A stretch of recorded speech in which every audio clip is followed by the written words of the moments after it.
برادران ملت اسلامی، السلام علیکم ورحمۃ اللہ وبرکاتہ۔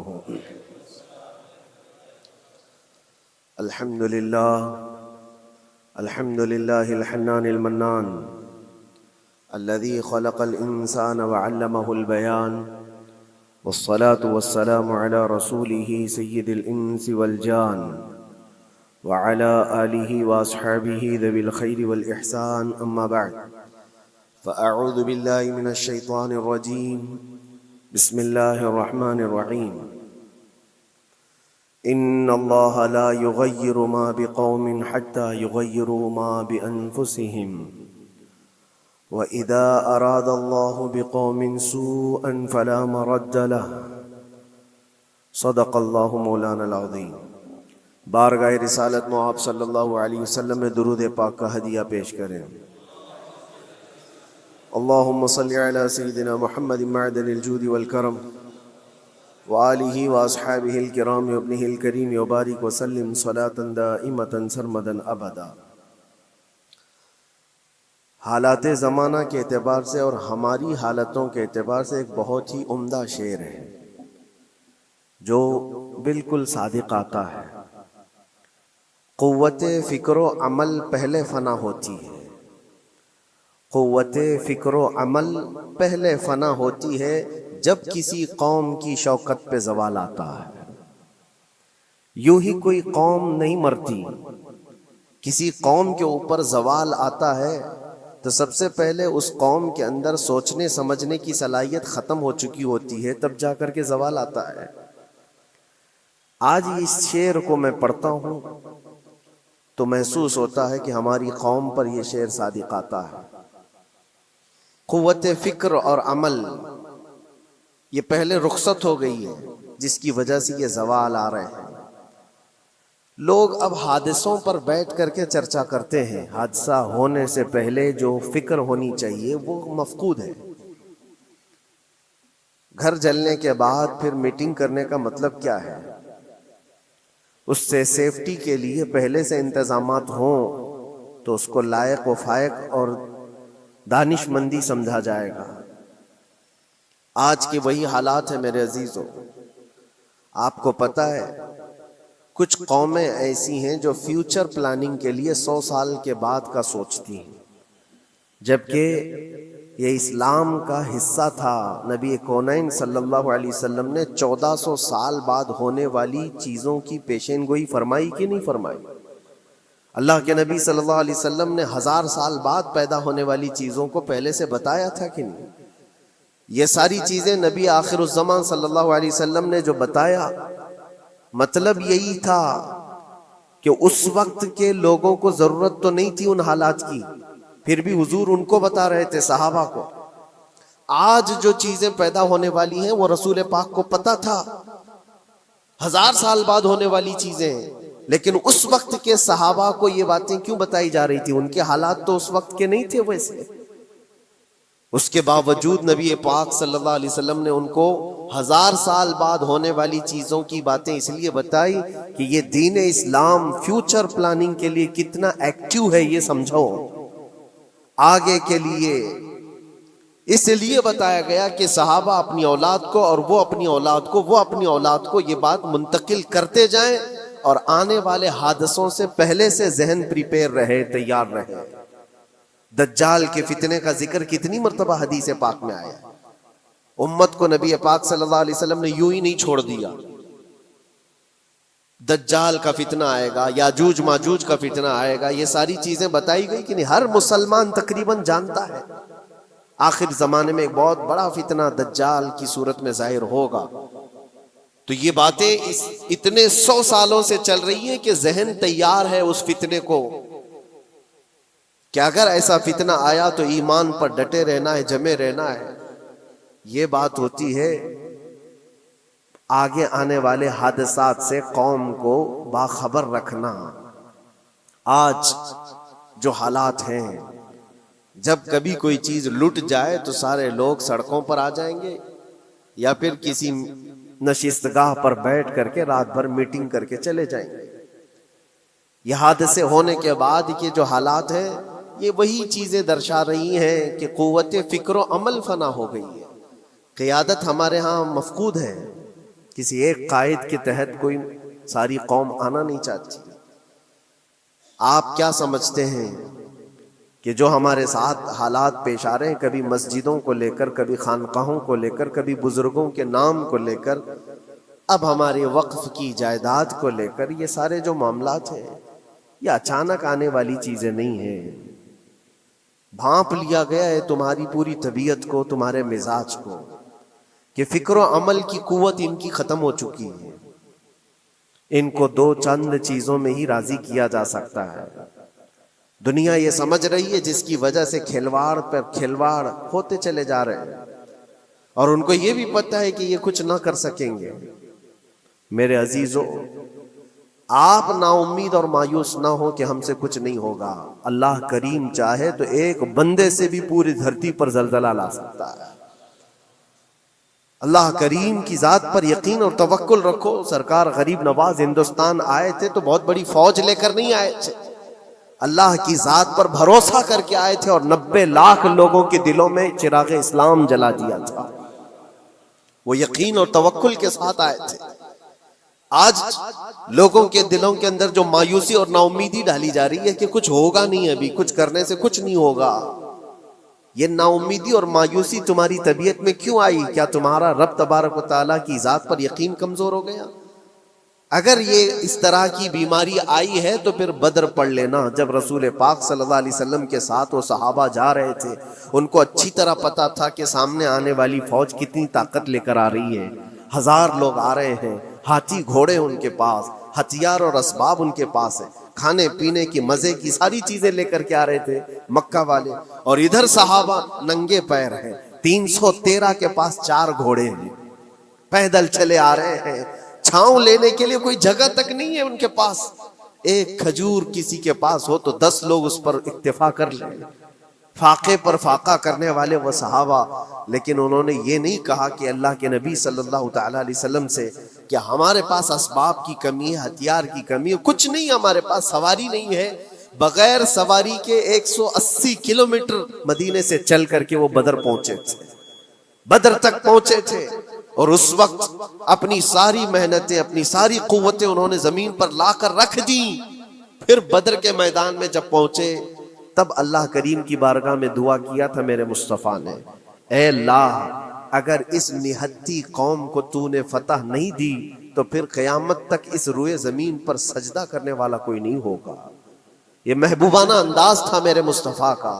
وہ دعا مدینے میں بیٹھ کر کے بھی تو کر سکتے تھے. 180 کلومیٹر دور اتنی مصیبت میں دھوپ میں چل کر کے جانے کی کیا بات تھی؟ ننگے پیر صحابہ گئے ہیں، فاقے پر فاقہ کیے ہوئے. وہ مدینے میں بیٹھ کر دعا کرتے تو کیا رحمت للعالمین کی دعا قبول نہیں ہوتی؟ لیکن مصطفیٰ کریم صلی اللہ علیہ وسلم نے یہ مزاج دیا ہے، پہلے فکر و عمل میدان میں لاؤ پھر دعا کرو، اللہ کی مدد آتی ہے.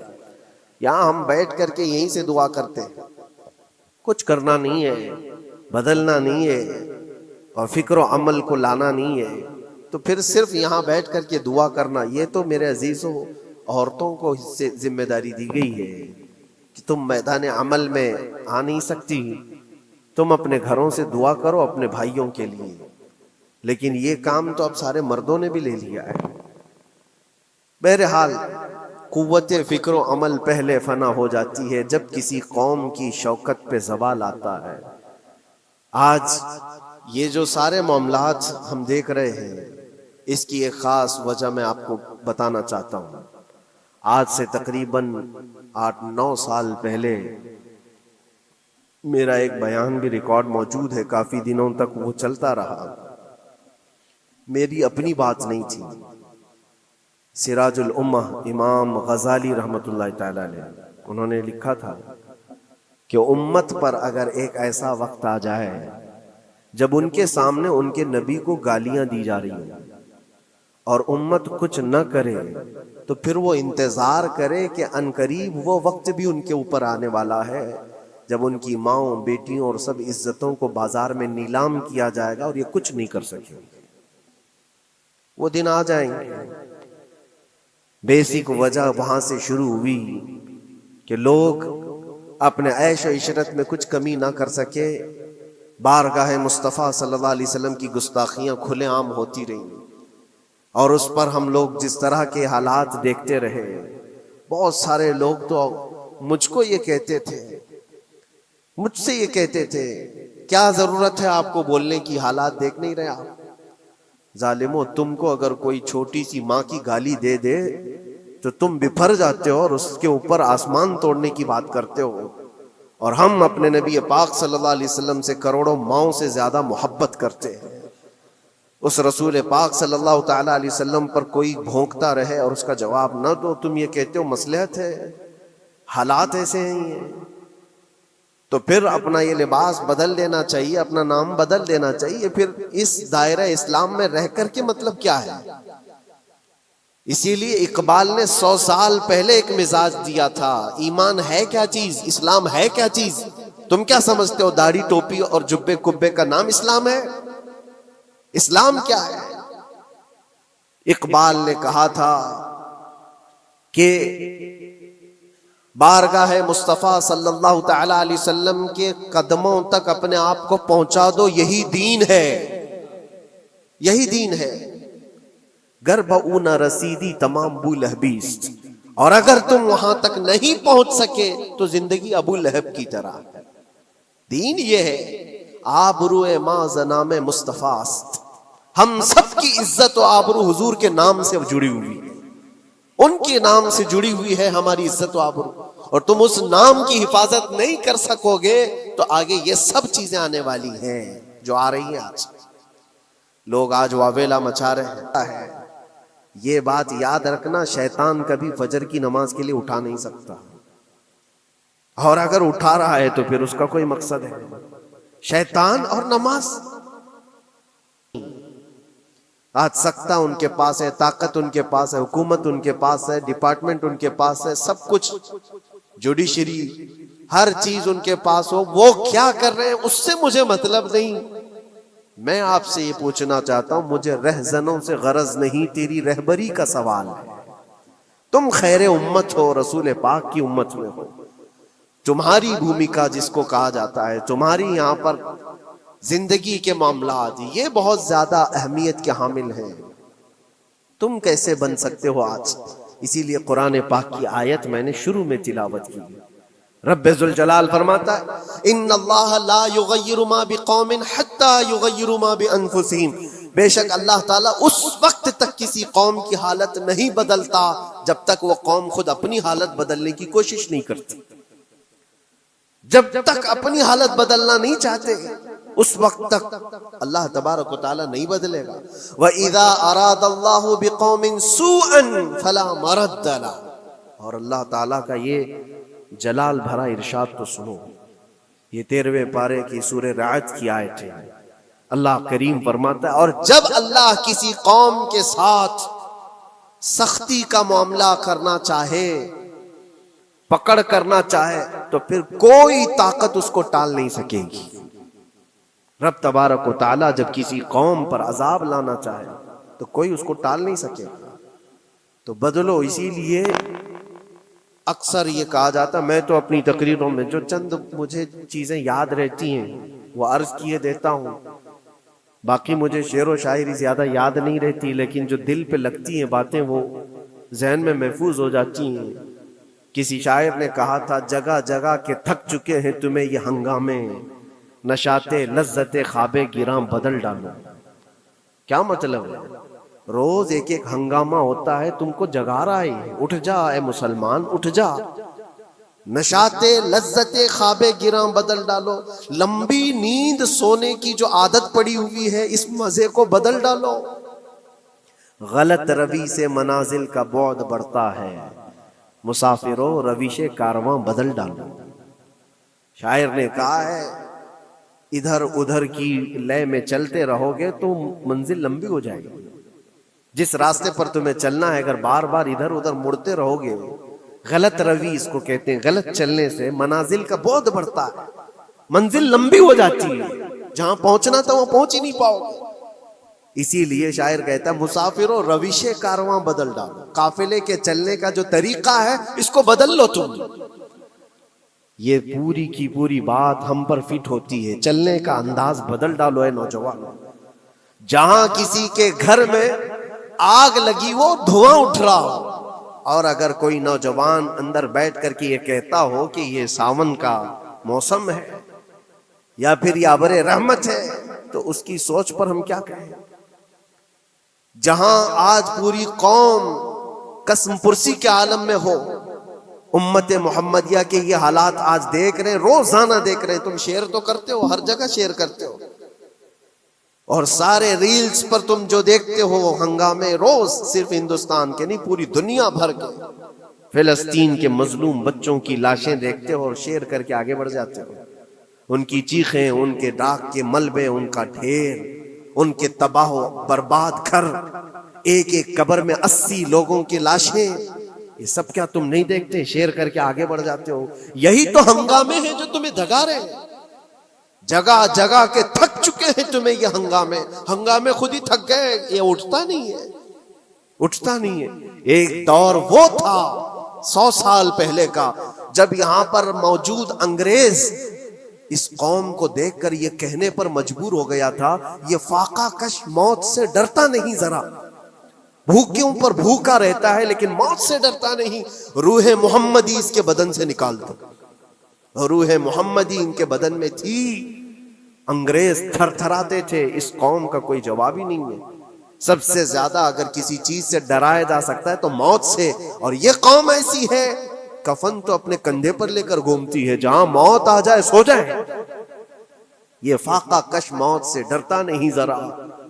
روح محمدی اس کے بدن سے نکال دو. یہ کس کی بات تھی؟ انگریزوں کی بات تھی.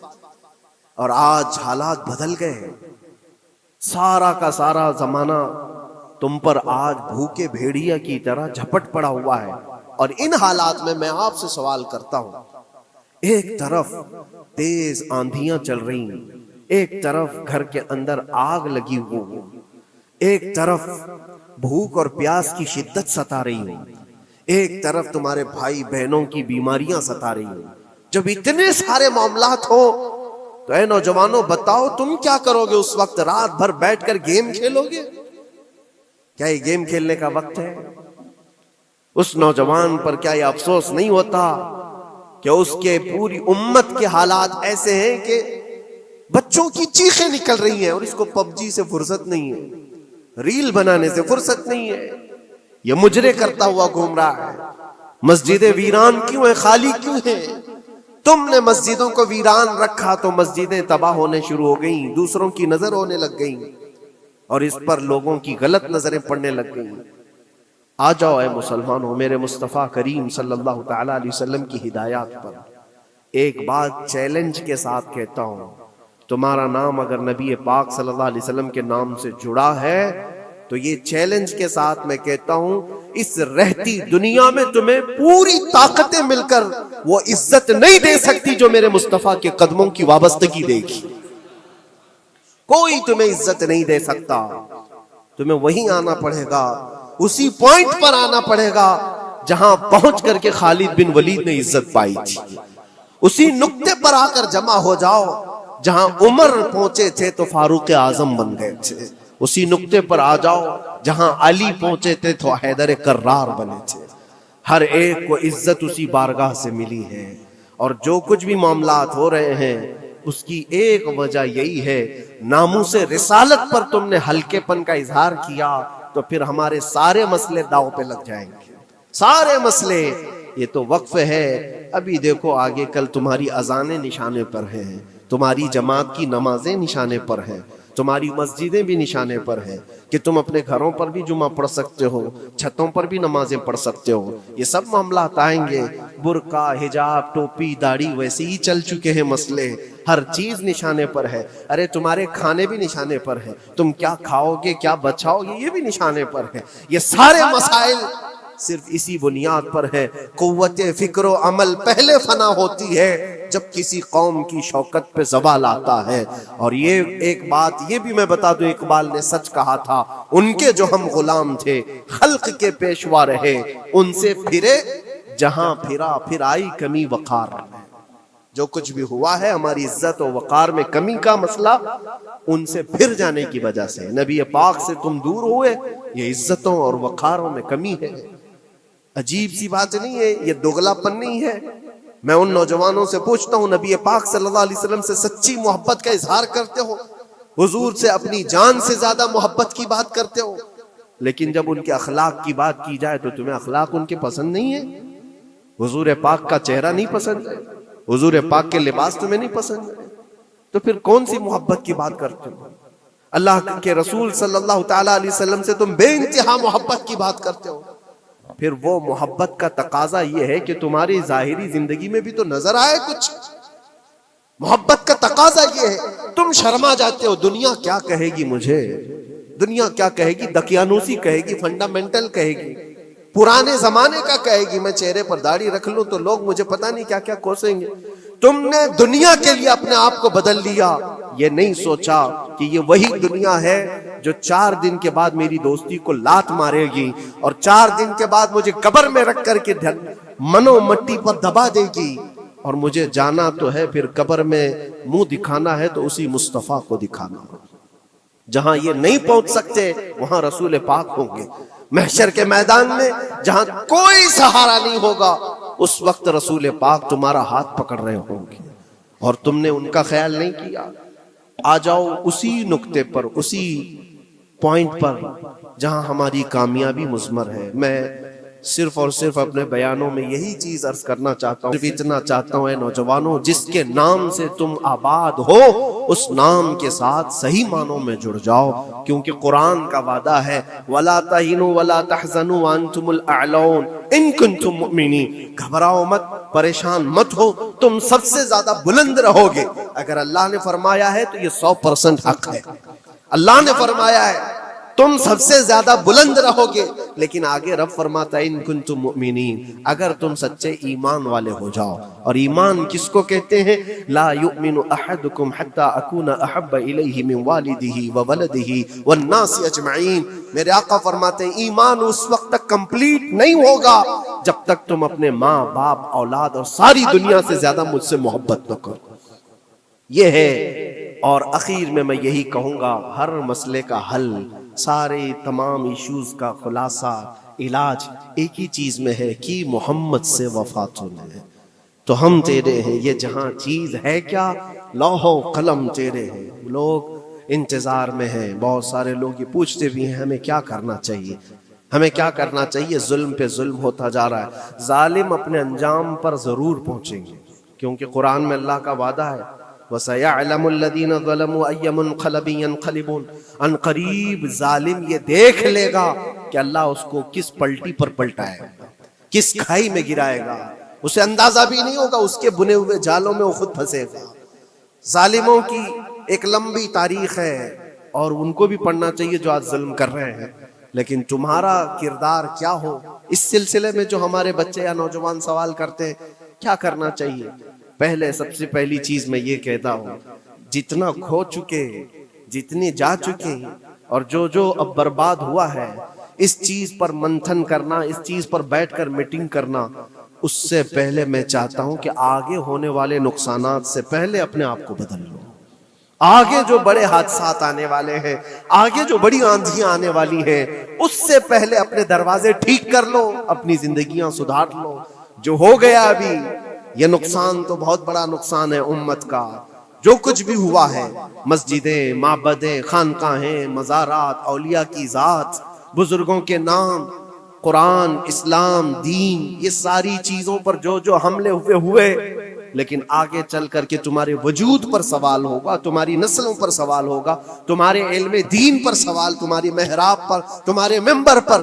کل کو دیکھنا یہ آزادی بھی ختم کر لی جائے گی، ممبر سے کوئی کھلے عام بول بھی نہیں سکے گا۔ یہ آج جو ہم بیان کر رہے ہیں، آگے چل کر کے دیکھنا یہ آوازیں بھی بند کر دی جائیں گی کہ کھلے عام کوئی مولوی بول نہ سکے، جو ہم چاہیں وہی بولے۔ میرے عزیزوں، اس وقت کے ان حادثوں سے بچنے کے لیے میں کہتا ہوں ابھی اپنے آپ کو بدل لو، مسافروں روش کارواں بدل ڈالو۔ اٹھو وگرنہ حشر نہ ہوگا پھر کبھی، دوڑو کہ زمانہ چال اپنی چل گیا۔ اللہ کریم ہم سب کی قوت فکر و عمل پھر سے عطا فرمائے۔ رب تبارک و تعالی ہمیں اتحاد و اتفاق نصیب فرمائے۔ رب تبارک و تعالی دامن مصطفیٰ میں سارے مسلمانوں کو جمع ہونے کی توفیق عطا فرمائے۔ گنبد خضرا کی چھاؤں میں مولا ہمیں عزت و وقار عطا فرمائے۔ رب تبارک و تعالی ظالموں کو جلد ان کے ٹھکانے پر پہنچا دے۔ اے کریم خدا ارحم الراحمین، مولا ہمارے شعائر اسلام کے ساتھ جو کچھ بھی ہو رہا ہے، غیب سے تو مولا مدد کے اسباب پیدا فرما دے۔ ہمارے درمیان مولا قیادت اور سچی قیادت عطا فرما۔ اے کریم خدا ارحم الراحمین، خصوصاً تیرے دربار میں التجا ہے مولا، فلسطین کے نہتے مظلوموں کی غیب سے مدد فرما۔ جبرائیل امین کی تائید انہیں عطا فرما۔ رحمت کے فرشتوں سے ان کی مدد فرما۔ مولا پورا شہر راکھ کے ڈھیر پر ہے، اے کریم خدا خوشیاں دیکھے انہیں زمانہ بیت گیا، مولا ان کے گھروں میں خوشیاں عطا فرما۔ اے اللہ ان بلکتی ہوئی ماؤں کو، ان کی جو گودیں اجاڑ دی گئی ہیں، ان کے گھر جو برباد کیے گئے ہیں، ان کے شہیدوں کو قبول فرما، ان کے زخموں کو مولا تو شفا عطا فرما۔ اے کریم خدا خصوصیت کے ساتھ ان کے ہمارے اور تیرے دشمنوں کو ہلاک و برباد فرما دے، ان کی زمین ان کے لیے تنگ فرما دے۔ ربنا وآتنا ما وعدتنا على رسلك ولا تخزنا يوم القيامة انك لا تخلف الميعاد برحمتك يا ارحم الراحمين، وآخر دعوانا ان الحمد لله رب العالمين۔